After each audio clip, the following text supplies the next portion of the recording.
ఇది ఒక సంప్రదాయ కుటుంబం. ఇక్కడ అత్తమాటే శాసనం. కొడుకు తల్లిమాటకు ఎదురుపలికే ధైర్యం లేని వ్యక్తి. ఇంటి గోడల మధ్య ప్రేమ కన్నా భయం ఎక్కువగా ఉంటుంది. ఈ ఇంట్లోకి అడుగుపెట్టింది ఒక సంస్కారవంతురాలు. పెళ్లికూతురిగా కాదు, కుటుంబాన్ని తనదిగా భావించే కోడలిగా. కాని అత్త మనసులో మొదటినుంచే అనుమానం మొదలైంది. చిన్న తప్పు, లేదా తప్పే కాని ఒక పరిస్థితి. అత్తకు మాత్రం అదే పెద్ద నేరం. నిజం తెలిసినా కోడలు నోరు తెరవలేదు. అదే ఆమె మొదటి త్యాగం. రోజులు గడిచే కొద్దీ మాటలు కఠినమయ్యాయి, చూపులు చల్లబడిపోయాయి. ఇంటి పనుల్లో కాదు, మనసుల్లోనే యుద్ధం మొదలైంది. అత్త కోపంగా ఉన్నా ఆమె ఆరోగ్యం కోడలికి ముఖ్యం. అవమానం ఎదురైనా సేవలో లోపం లేదు. ప్రేమను మాటలతో కాదు, చర్యలతో చూపించింది. తల్లి మాటలే నిజమని నమ్మాడు భర్త. భార్య మనసు ఎంత బాధపడ్డా భర్తను గౌరవించటమే ఆమె స్వభావం.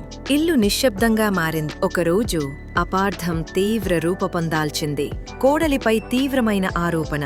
ఇంటి గడప దాటాలా లేదా మౌనంగా భరించాలా అనే ప్రశ్న ఎదురైంది. నిజం కోసం గొడవ చేయలేదు, అరిచి కాదు, ఆచరణతోనే సమాధానమివ్వాలని నిర్ణయించింది. ఇదే ఆమె బలం. కాలమే నిజాన్ని బయటపెట్టింది. కోడలి నిర్దోషితనం స్పష్టమైంది. అత్త అహంకారం కరిగిపోయింది. భర్తకు కూడా తన తప్పు అర్థమైంది. కోడలి సహనం, త్యాగం, సంస్కారం ఈ మూడు కలిసి అత్త మనసును మార్చేశాయి. తప్పు చేసినది తనేనని ఒప్పుకుంది.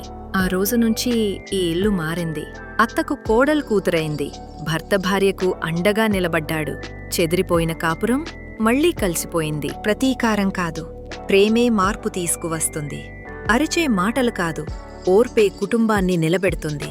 అందుకే ఈ కాపురాన్ని దిద్దింది ఈ కోడలే. ఈ కథలో కొత్త కోడలు ప్రతీకార భావనతో కాకుండా అపారమైన ప్రేమ, సహనం మరియు ఓర్పుతో తన కాపురాన్ని దిద్దుకుంటుంది. అత్తగారి అపార్థాలు, అవమానాలు మరియు కఠినత్వాన్ని భరిస్తూనే తన మంచి ప్రవర్తన, సేవతో వారి హృదయాన్ని గెలుచుకుంటుంది.